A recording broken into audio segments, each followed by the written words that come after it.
How's everyone doing today? Pretty good? Having a good day? Warm enough out there? Well, I was told to spell my name, so I can handle that part. It's B-I-L-L, Bill, Whitehead, W-H-I-T-E-H-E-A-D. You want me to write that on the board? I used to be a high school teacher, and I used to like to write on the board. I don't know if we have a map. Oh, there we go. Sure. Take some notes. Oh, that's not very good, is it? Well, let's see. There we go. Sort of. Yeah. Okay, and I write for Scripps newspapers here locally. We have papers in Vero Beach, Port St. Lucie, Stewart, Fort Pierce. And I've covered the Mets for about 7 or 8 years. During the spring, the New York Mets, when they're here for 6 weeks, which is a great time. It's a very hectic time. A lot of business gets done. And during the Florida State League season, which is going on right now. And also during the year here, we have the Florida State High School Baseball Championships. The St. Lucie Mets go on the road for about 8 or 9 days, and we hold a state tournament here. So there's a lot of activity going on.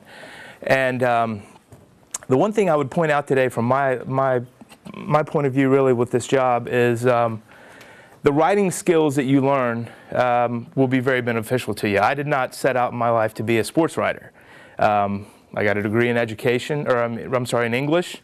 Went to school and got a graduate degree in English, and taught high school for a few years and dabbled in sports. But this opportunity came up, and it's been very rewarding. I mean, the one thing about this job is you'll encounter a lot of really great stories.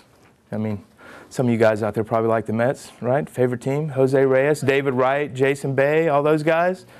Those are guys you encounter during the spring, and you create relationships. This whole job is about creating relationships and being honest, being very honest in the work you do, being very precise. You don't want to ever misquote anyone, and it's always worth clarifying. You know, if you need to go back to someone and say, hey, did you say this? Is this okay to use? You know, you don't want to burn any bridges.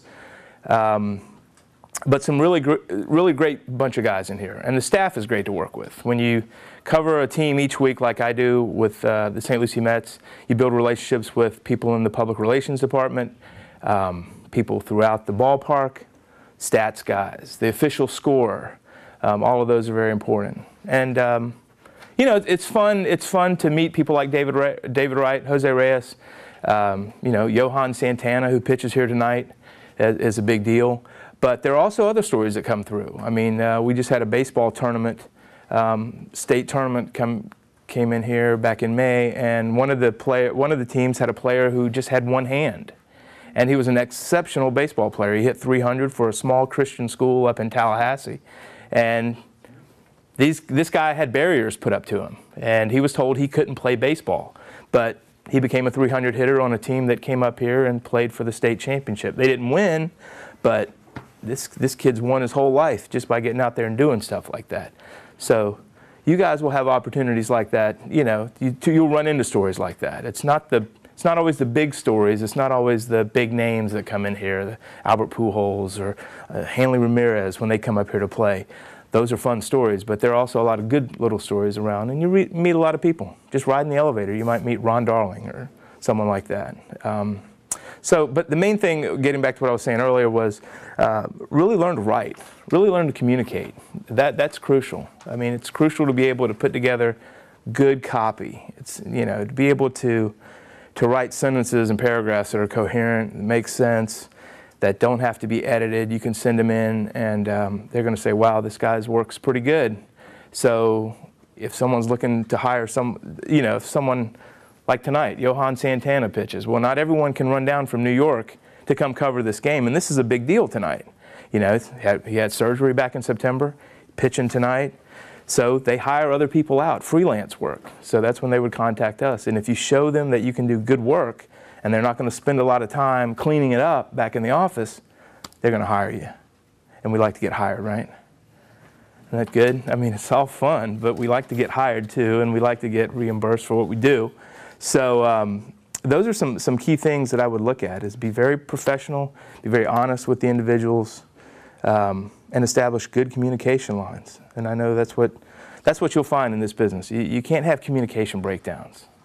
You know, you have to be ready to go, and if someone tells you to be here at this time, you be here at this time. And you might wait a little bit. That's the funny thing about baseball too. They run on a strict schedule.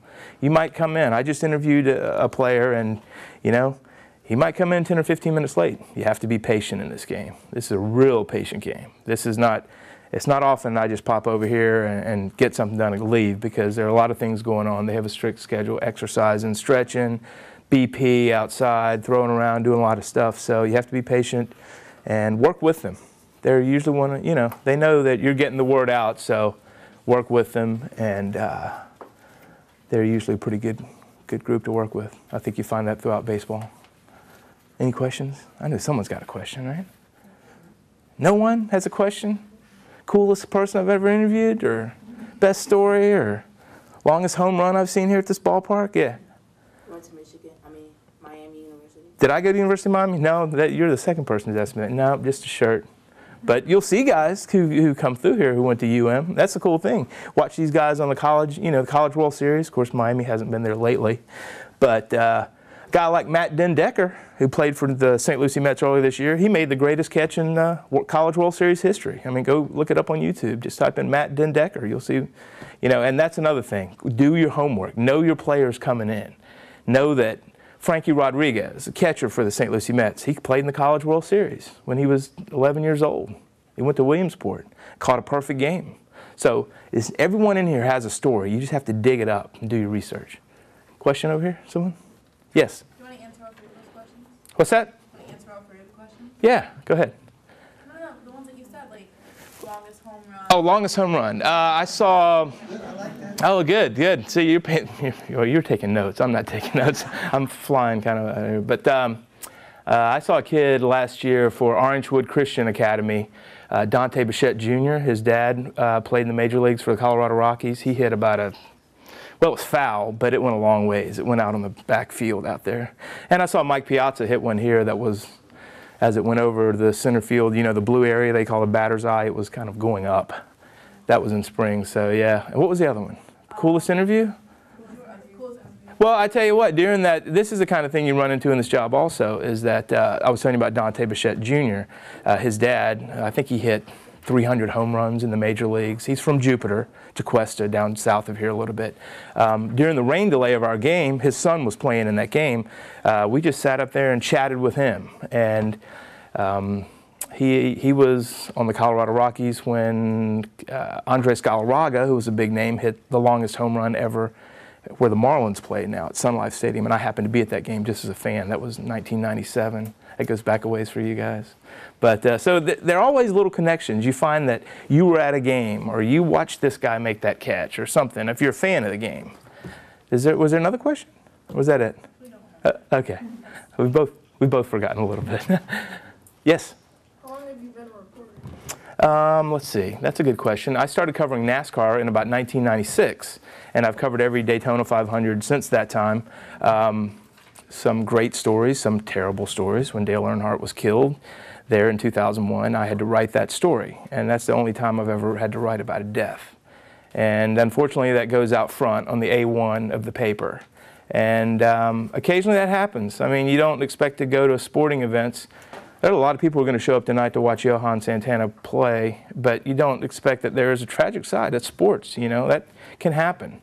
Not often, thankfully, and it just puts things into perspective, unfortunately. So I've been doing this since '96. So still do a lot of NASCAR, do some college football, some hockey, some baseball. And I tell you what, a lot of the sports you're going to find, like high school sports, are fun to cover. High school football, those are great. Kids like to talk to you. Coaches love to talk to you, generally, unless they lose. But that's a whole different lecture, going to approach the losing coach. Another question. Yes, ma'am. Why did you stop teaching? Well, that's a good question. Why did I stop teaching? I felt like I was fulfilling my life's dream, I guess. That sometimes you don't always know what you want to do, and maybe I just didn't know at the time. But teaching is very important, obviously. Learning to write, I think learning to communicate opens up so many opportunities for you guys. You can't learn enough of it. And as far as writing and stuff, I'm going to write a story tonight on this thing for ESPN, NewYork.com, and I'm going to turn it in, and I'm going to think it's fine, but it won't be. There will be something when I look back on it I won't like. And I think if you find that critical eye, when you can look at your own work and say, I wish I would have done this, or I wish I'd have taken 5 more minutes, eventually you just have to turn it in. You know, otherwise you're going to drive yourself crazy looking at the same story all night. Yes, sir. Do you like your job? I love my job. I love it. It's great. I mean, I love being in there and being able to put a perspective on an event I see. And that's another thing with a baseball game. Find the story. What's important about this story? You know, what's important about this game tonight? You know, tonight's a special night here. This is a night that you get 2 or 3 times a year in the Florida State League, when you have a big leaguer coming down trying to show what he can do in a game situation. But there are other nights where you have to find stories, and it might be someone bouncing back. It might be someone who hadn't had a hit in 5 games or something like that. Yes? What influenced you to be a news reporter? I think I love sports, first and foremost. My wife would attest to that. The chance to be a part of the game, not, I don't play a role in the game, but being able to be the witness for people who aren't there and to be able to shape it that way. That's a good question. It's part of doing what you love, I guess. Yes? Where did you start? Here. I mean, I started here locally and just wrote a letter to the sports editor and said, hey, there's no NASCAR in your paper.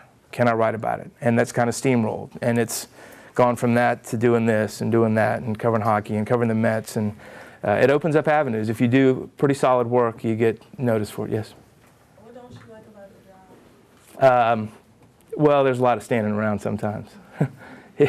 But that happens. I mean, like I said, these guys have strict schedules. And it's, I don't want to sound like a baby, but it's hot. I mean, when they used to train in Vero Beach up the road, the Dodgers used to train up there, there's notoriously no shade anywhere in Vero Beach. So if you're a person who loves being in the sun all the time, this is a great gig too at times. That's where they're staying, Bill. Oh, is it? Oh, right. Okay. Okay. Great facility, but when they used to have games there, it was tough to find. If you saw that much shade, you would try to get in it, because there's not much there. Yes? Do you get free tickets to games? No, I mean, it's just being part of it is the selling point, I guess, is part of it, So you pay to go? No, not to go to a game if I'm working. No, I'm no different than an umpire here, really. The umpires who are working the game, the people who are working concession, things like that, and ushers and such. It's just how we get paid. But there was another question back here. Someone? Or no? Yes? Who's your favorite person you ever interviewed? Boy. I feel like I've had that question, but I might not have answered it. I tell you, a great guy, just for now, since we're here, I think a guy like R.A. Dickey, he's a knuckleball pitcher for the Mets, is a great guy to interview. He is one of many. There are a lot of great interviews in the Mets, but he's one of them. Talks a lot, probably like I am right now, but he's talking a lot and gives you good, honest answers and very thoughtful about what he says. He's not just giving you the company line. Anyone else? Do you have a question? Or no, just resting. Well, that's it. How about a round of applause? You guys have been great. Yes? Just like an opportunity to submit About the what? The story. To submit the story. Oh, yes. And they're supposed to... You guys will submit the story to your chaperones, to Heather, Mary, one of them along the way. And we've already spoke with Bill's newspaper. One story will have the opportunity to actually get exposure and be printed in the local newspaper. And that's fun. It's fun seeing stuff in print. Maybe it'll be next to Bill. That's right. Co-workers. Thank you. Thank you.